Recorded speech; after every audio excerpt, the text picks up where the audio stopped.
Hey guys, I've got a 2014 Ford F250 Super Duty. It's the Powerstroke. Every once in a while I was noticing that I would smell a little bit of coolant smell from the front of the truck.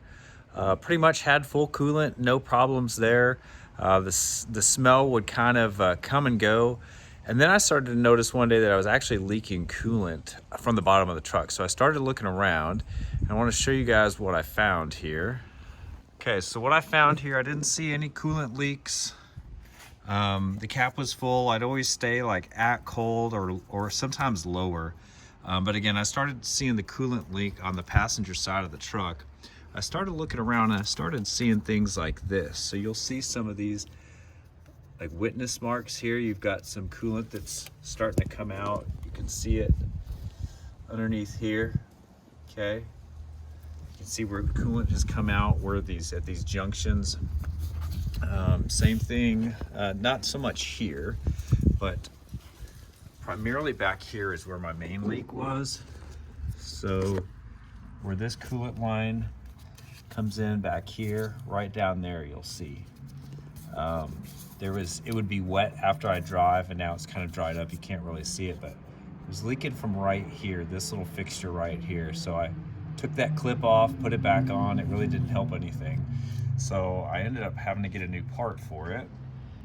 And this is the part I got for it. It's the heater hose. It's direct from Ford. It's all together as one piece. So it already comes with these clamps on real tight. You don't have to worry about that stuff. Only thing you have to worry about is the new fittings from here.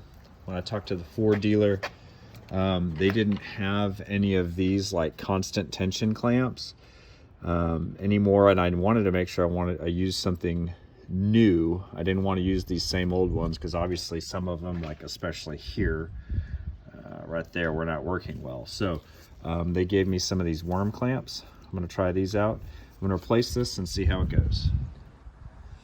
All right, so first thing I'm going to do is I'm going to disconnect everything from the old hose. So it'll be disconnected from here. It'll be in 4 spots.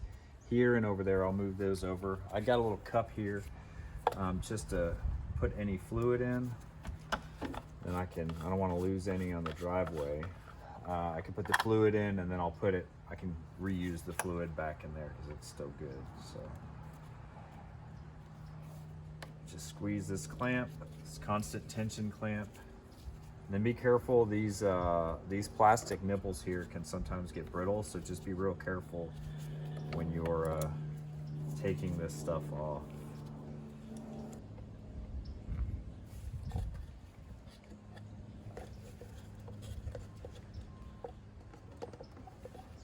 Really anything there.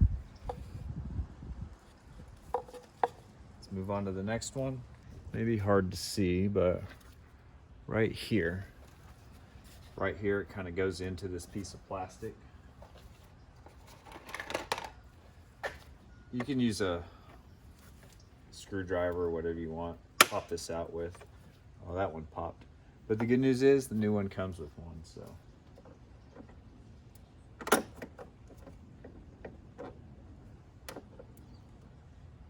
This one is kind of in the tightest area, I'd say, with the airbox. I don't know, maybe the factory airbox is less, I don't know, but the S&B one that I've got installed makes it a little tight here.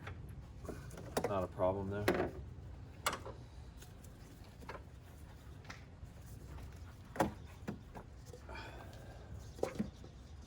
Okay.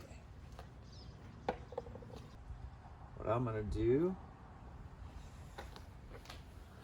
I'm gonna hook the new coolant line up to it so that it's not leaking all over the place. Don't forget to put the worm clamp on there. And there we go, problem solved.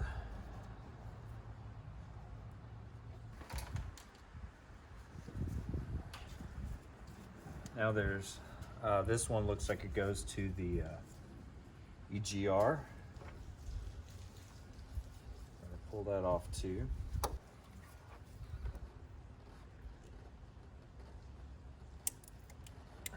This one actually looks like it's leaked a little bit too.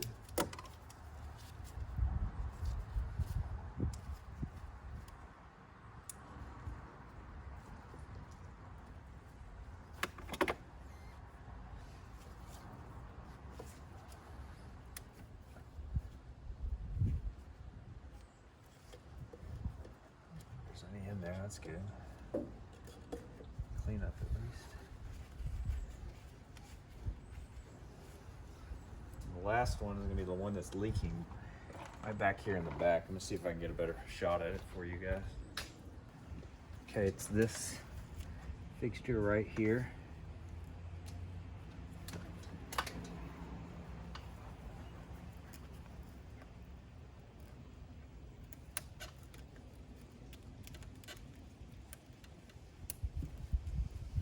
I'm gonna pull this far back and be real gentle with this plastic connection, because again, these things can get brittle, and the last thing I want to do is have to replace one of these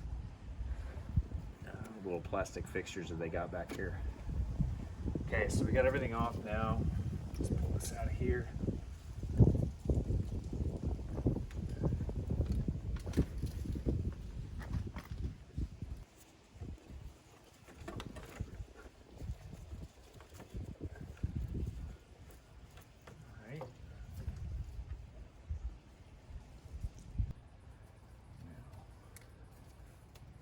Kind of rough this in.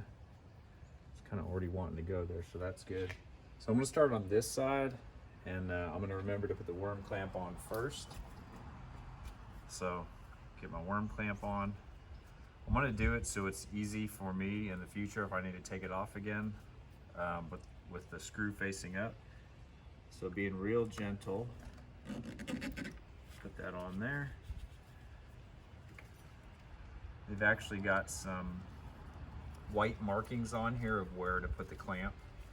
So I'm gonna get that done from there. So we got that part on.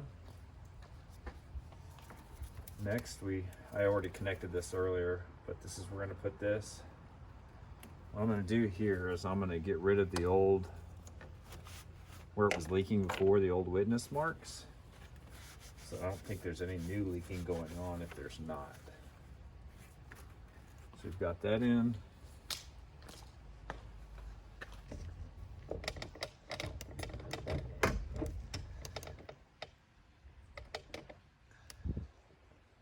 Now I'm going to connect this one here. I've already got the worm clamp on from earlier. So I'm going to slide that on. I'm going to dry off some of this coolant that did leak out. Let's make the connection at the EGR here.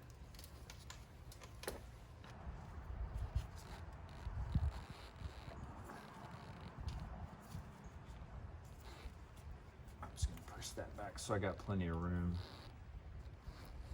Look, it even tells you EGR. That's nice and Ford.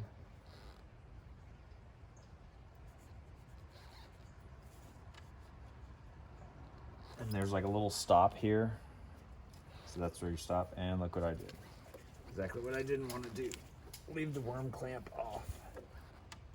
Now I'm gonna get the worm clamp on the way I want it. Now I'll put this back on.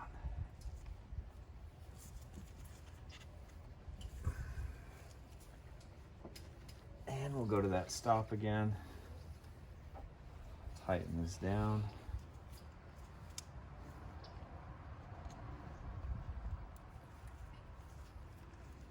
All right, it's good and tight, but not too tight. And the last one is gonna be this one back here that you guys saw me take off earlier. This is the one where it was really leaking. So I wanna clean this up really well.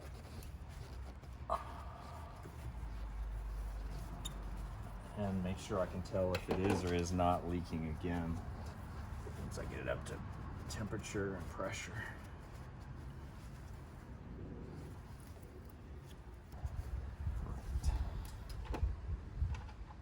Worm clamp. I'm not going to make that mistake again. I'm going to push this back.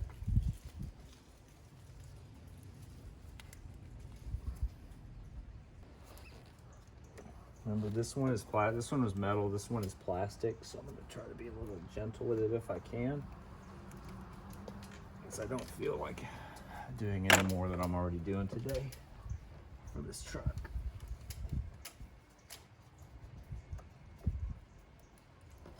All right, I got that all the way down.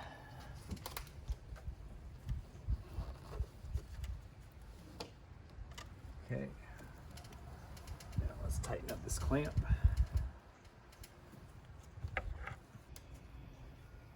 All right, now I'm gonna fire it up, go for a test drive, see how it all holds up. Before I do that, I wanna make sure I put the coolant reservoir lid back on. Actually, I'm gonna add some extra fluid, and then I'll do that. And then I'm gonna go for a test drive, and we'll see how it goes when I get back. All right, guys, I just got back from the test drive. Everything looks good. There's no leaks here, and at these pinch clamps, there's no leaks there. I guess I can install this now. Might as well, right? This is that part I was talking about earlier. So that's on. There's no leaks here. Check down there. It's dry. And then where it was leaking from, which was right here, no more leaks. So that solved my problem. Let me get you guys the part number. Okay guys, here's the part number. Bravo Charlie 3 Zulu 8075 Hotel. Just give that to your Ford parts guy and they'll get it for you. Mine didn't have it in stock. They had to order it. It was there overnight, so not a big deal. It does pay to shop around. My local Ford dealer wanted $75 for this, but I went to one 20 miles down the road, like literally just a quick 20-minute drive up the highway. It was $50, so it pays to shop around for these parts for sure. And that's it. So thanks for watching, guys. Again, if you start smelling the coolant smell, and you're wondering where it's coming from, check these connections on your heater hoses. If those are starting to leak, you know, with all the heating and cooling cycles, extreme heat, extreme cold, and consistent like expansion, contraction of all the plastic and the heater hose pieces, these things go out over time. It's a quick, easy fix. It took me like 20 minutes, and 5 extra minutes of that was just trying to make the video, so it wasn't a big deal. Quick, easy fix, $50 will have you out the door, and you'll be good to go.